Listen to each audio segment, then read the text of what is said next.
Kaka Top 4 2025 ene nyame ya tuma ene ye hyanse no enti House of Folk Kumasi Asante Kotoko anthem no ena wote se awie nso etwagu a enya sam getobushafo ye mo ha mo akwaba e bronson PM Power Sports no your transfer na the latest and update every amanone na efisem no enso besum na nso nya bitie se ohwa brana no mienu abapon sema no aduanan kono okasabdie so no nan ena yebesole samanone latest bay in a free wherever and Real Madrid every need game after the game and some bay in a free actually and so it me ebaye 5 major leagues no oko aye centers miensa yet me a chance no the one in na aba na wie ye hu ma o menya 3 points ebi enya 1 ebi mo enso enya hwe ye de mo insem nyina ebetimi aba o hwe so abedwafo ni na transe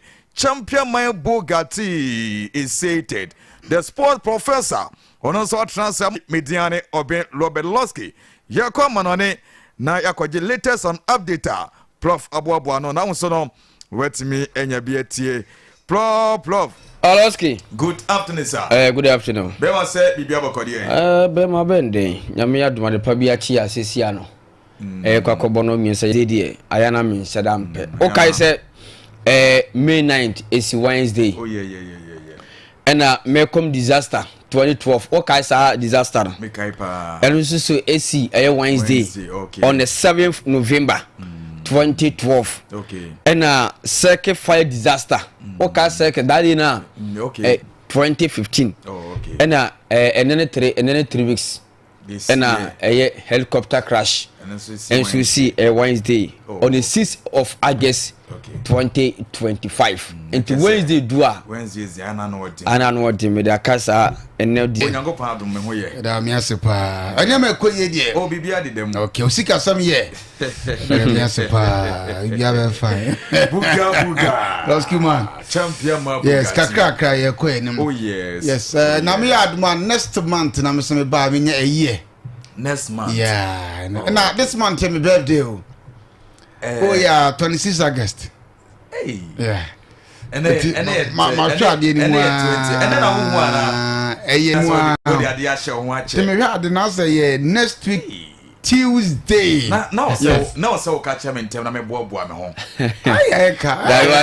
na say wonum dada say wonu ne nam ya che enti wo say hunu e was hunu birthday month at least so wo dey say minimum dey yeah I mean month be 3rd October oh okay so one me ba dey na crash okay benya no ntia be rest na minim by catchre yeah aka na o twe yeah bit my fine say ebedu na we ni nyanye yo David o say 26 August yes okay chance yen na quick one then hwem lante du akwa yeah hu hia pa omo be sha say dem both teams no e wo Kumasi Asante Kotoko goalkeeper Mohamed Kamala ebeda goal post ne mo Shaibu Abubakar ono so ebe start na Samba Onel sha say Kwame Poku ena Harry Adabo Jimano Entry Sauka Dauda ena Harry Ensu Patrick Esiedu Albert Amoa ena Seth Kwedo we ene mlante dubako a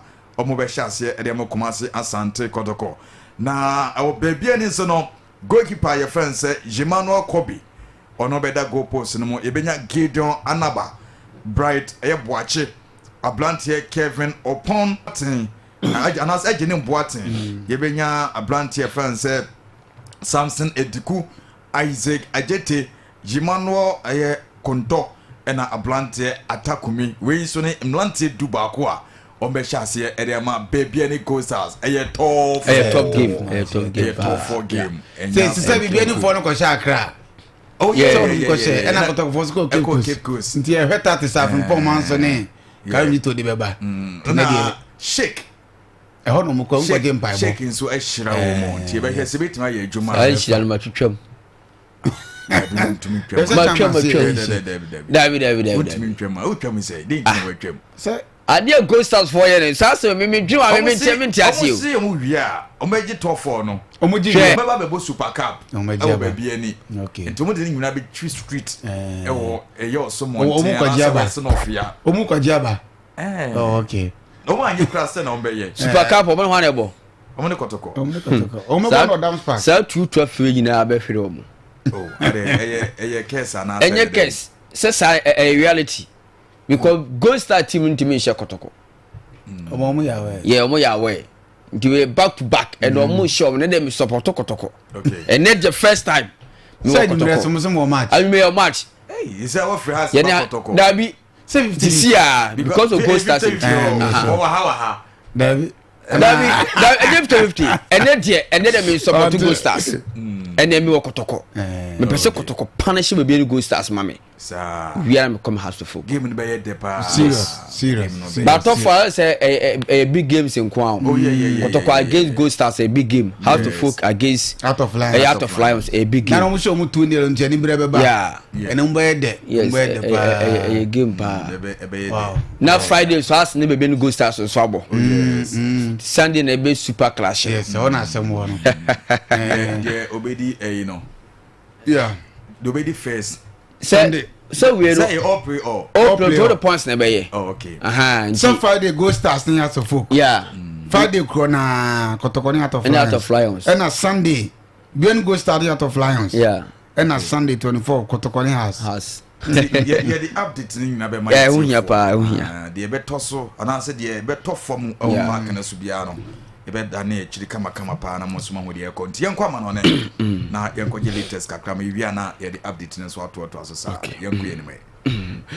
All right, well, eti abusayen kan ko focus na enaye nchakra enti utia na wai wasum ententem na oso watime follow show no na enema so watime ka PM post na ena yenya trasa 3 wise me no yati pare enema so watime ka we no a lead party na 2.7 FM on radio and the Facebook on aye Mali Party FM on Facebook Samsung and sawuko aye chesef YouTube so a eno so aye Mali Party FM on your YouTube Samsung TikTok no and so TikTok live and so it way a report one a front pentia your friend Victor Polife pasa na ye kuma infan to just saying and then so go tiba ye a trophy a pentia friend Douglas Lewis on a penty and 120 ma ye friend Nottingham Forest our England Premier League no and pentia paper to man and Jamantima ye friend a just Nottingham from Popo Qua ye a trophy the all ladies of Serie A and Douglas Lewis and the toughest Pokrosra just a puncher once what my hima was an Altuve Paul and Timotima ye fed not and funnel and Yansan Kataka Yan Chachen and the 6 years chassis will Petra by pay passa and Timotima ye fed as a Notium and Premier League and TPN Tossing your fat Yakamami Nayan Pompe passa Nanimamin fun to say open your failure missing and a report of females so passa Yami Duman Argentina man ever game against my your firm it's Venezuela na and a report passing woman in Venezuela this game yeah Yami Duman on the 5th September, Namia to next month and a psyche and the enemy jet tamu pomponting and so tomorrow I will to body and yan sanketa na and the mamin kutima your first a mayuka so ye nano popukwa your Ray Mayuka one more face game against popukwa your MC passa na amupo came here na and confona so I see pa one elusi came a canine and I say come here son I'm Ray Mayuka or my intimate na game kutaran ye tese tima ye fen tese pasuna enti pomokwa ye fen we mayoka fo pom woto sano na tese akontempia wo supporter enti mayoka akontani tiriso akwatani su antai just a team ayi mayoka elu su kero na anu and says training yeah just a netima ye fe re mayoka for ye after that kero wo me invite akwataron e training ground what team say yes amasha akwatana no nyoye pa omo just a replica jc yeah just omuti the day and so tote omo wana akwadaro na onko wankonsa pan wo me envelope aka akwataron aka cha akwatawe se tati piano Tesa pay hero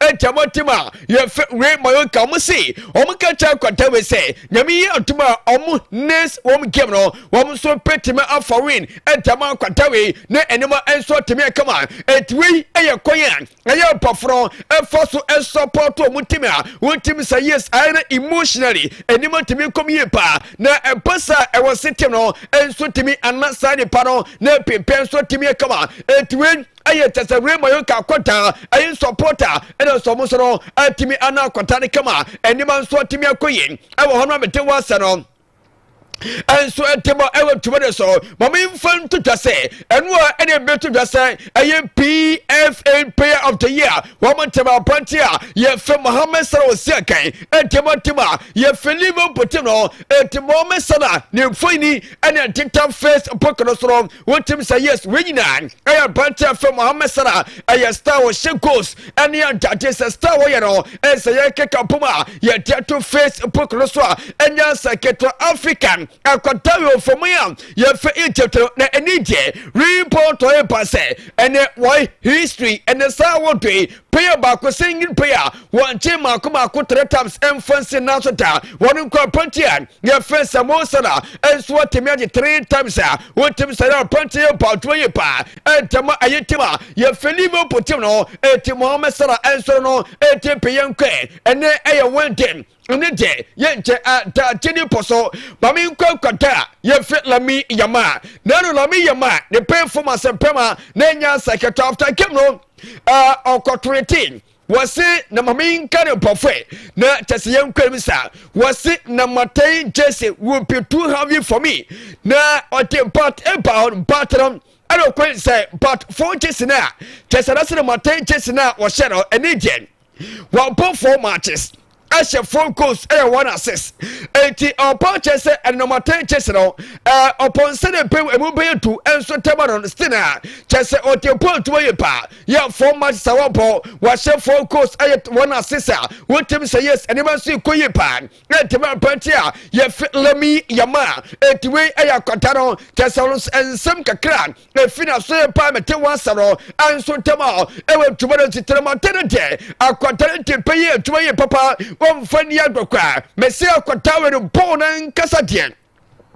Akwata fela me yama akwata ni mponi po na tienka aye stop on kakra onse wosa eti enero okwem na opete se woso emetim aye matuo na sanema enso atimi agiragya so kama enso tamaro eti la me yama enso no mami nkotima ye fema city na me nkotin kamo kakra na enkomori tiam no na pantia ye fentesen aye manua akanji and a report to pasa and a pomokwa ye fe Galatasaray enso na panti ya tenkomoye pa na panti ya fem filter onsemi ye fi Nigeria and a contact panti sem bema basati we na tiwe ni bema nyansa nketo and emu antaye papa enti and Galatasaray and tima fem Man City 18 kamo na and community no say 50 million pounds 15 million pounds and a say tima ye fe Galatasaray and a panti ye Fenchesa Manua Akanji and editing Kamase a pension sutra petoritima ye fen Galatasaray I was taking ne anyone so to me kama we kakra if a pension from Manua Akanji and so after Pamete Wasaron and so tomorrow I want to be so Mominko MCA passa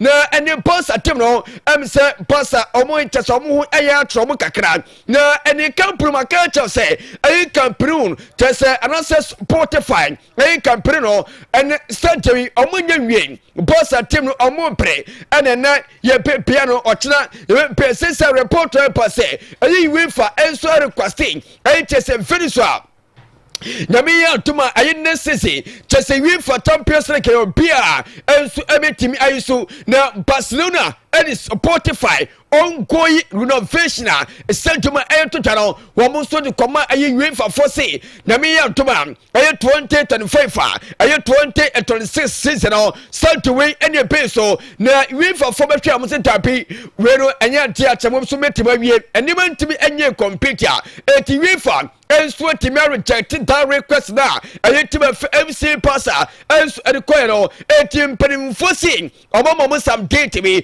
obesan so pa for last especially someone to me dan e was am kopo wo matches no e was last esibapia e games enso timi total ene e Montu Stadium na enema so timi come on etiwe e tima ye FC Barcelona and some kake from asoyepa ana metewa some enso ni atotal e wo tumade so enya sanketa momi nkwa pantian ye fetches ASANTE Isaac asoye na akwatawe no eni je emoyente de mono pa akwata ohu se onkwata na se wonkwadra na eni emoyente ntamale se akwatawe no enetima ye felibo butim no ekopam wasam entomaro koto akwatawe sasen utima ntam na nkebi se woyadaw na geden teminka na chesawo nam tentenwa na wakatere bigese BBK me pa to menya number anyone think come on pasa baby kero tenenti etimi koto won kampo ya dollar na panche fi ASANTE Isaac no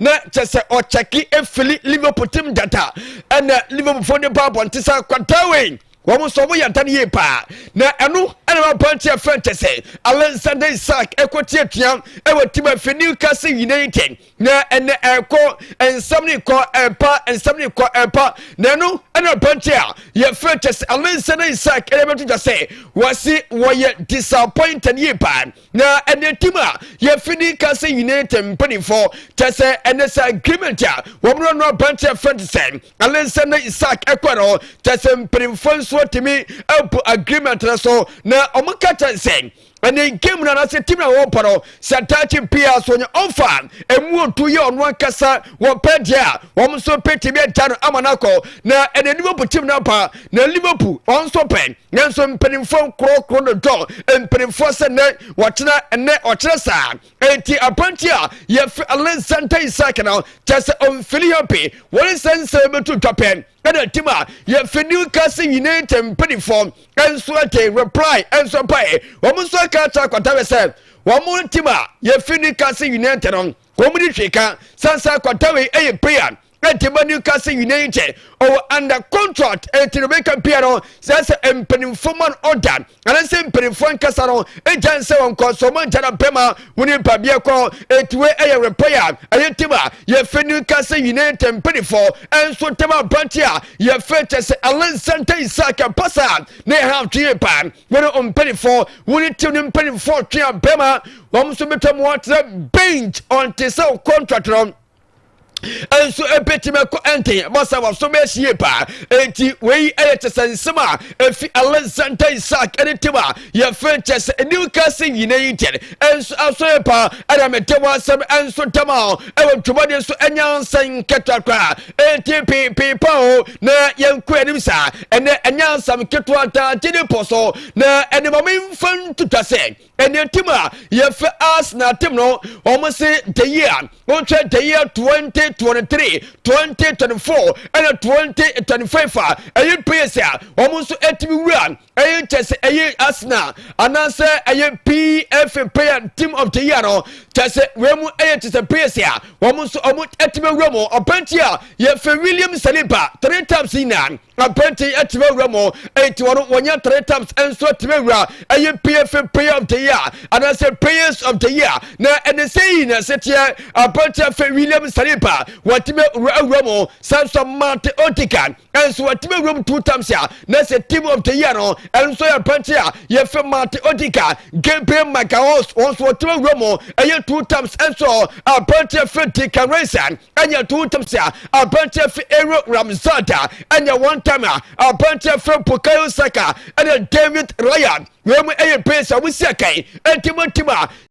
Yes, Arsenal. Yes, Oko PFA team of the year. Almost at Romo from year 2023, 2024, and 2025 for all. We are latest year. A 4 permit was some answer tomorrow. I want to win son. And I'm saying Kataka. It way I ask I want to say ya and you must sing. And answer for a do, woman to monetary, and you must say yan. Now answer for almost about to come on. Now you're Quilmisa. Now and it's a premier team of the weekend. Say and sit here. A bunch of friends say David Royal. What was the performance over the weekend as on year pa?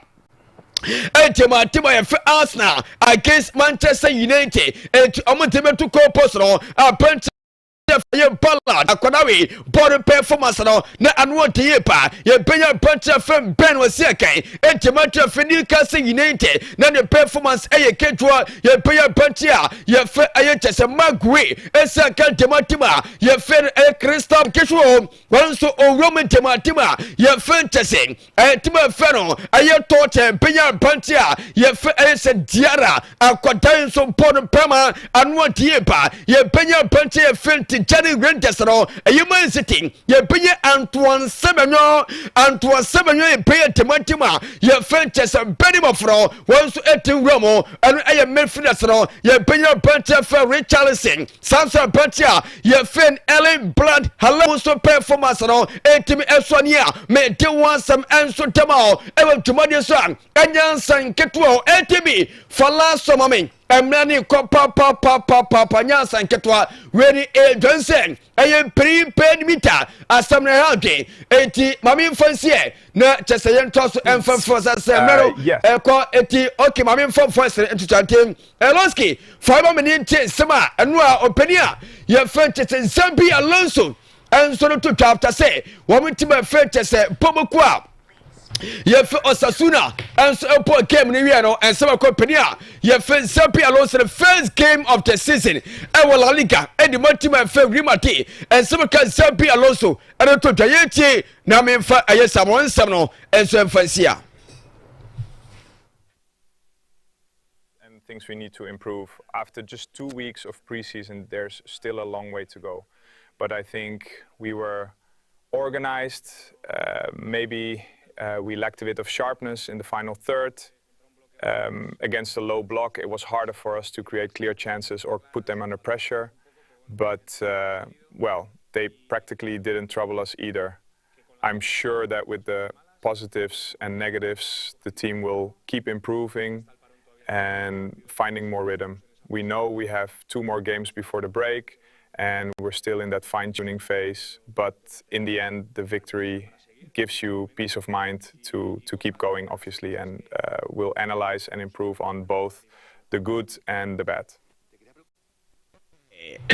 Anyway, Pedia ye fe Zambi Alonso coach Tima ye fe rematch the whole changes one more anesthesia no coach no and so enti komo enu after game no omo share kama ko enkome ya Tima ye fe ni aye pobokwa ye fe no aye tesen Osasuna almost one team atene aye penalty and say apache fe Kylian Mbappe and so etim ehye eteno aye kakra e from pa mete wasanon enso edi atutwa ewotube me pacho sautie liberty a obetimi akọ my liberty FM on Facebook Kotoko against the Benny Ghost game no live Kotoko against the Benny Ghost game no live on my liberty FM on Facebook my liberty FM on Facebook eti Kotoko supporters no mo kora mo kohwe game Benny Ghosters sesia Kotoko ato atranwa okodi atum sesia abetamu ashe Kotoko ashe sisi ai mani ajio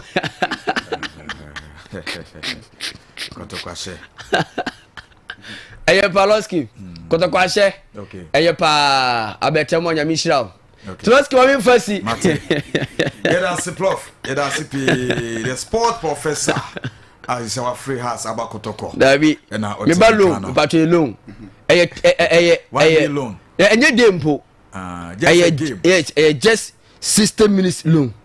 Okay. Almost how much we are my okay. Tienwa. Mate, yeah, that's it. It was CPA prof. And I to come on for closing some of the what the latest now and so go at Yamaya no. Yako Bugatti on I the more and Komoka class. And I prof can you know top 4 now because Kotoko any baby any go stars. And I boss is here Kotoko Shabako.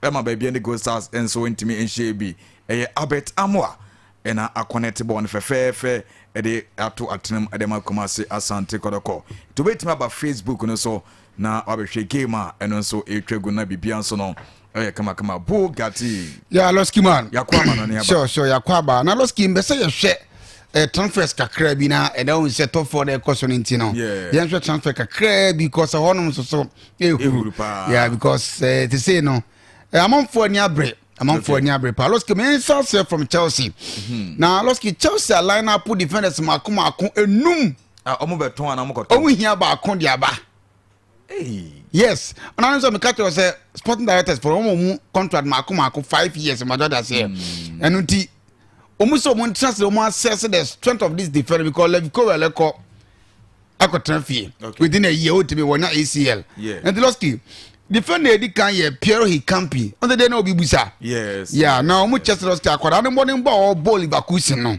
ebeboa and coach ni so won say so pa ebeboa what mabo maybe 3 back 4 back Losky the odi kan no second player Castillo Lukeba ono RB Leipzig Losky no kwada yempe cause Chelsea the Leipzig for no Timo Werner nti ye ni nye ho kra secondly dabi Losky Giorgio Scavini ono so or Italy oni ball ne bopa and then Losky finally player the DNA Alessandro Bastoni osina kind of inter experienced defender oni ball no body ho thing now Losky Chelsea the 50 million already no Chelsea call no say Chelsea just over the 70 million ba but Losky ebe rest studio the reporter me say can say Chelsea for the 50 akose we dey kamonye na nkam mfa no mai because praying even better does minimum dabi say Chelsea the akoti ye almost 70 ndi aka 20 added mo fa kan play coin dabi say sikabi o ha na sonodo o say nya ho abotre ti Losky Chelsea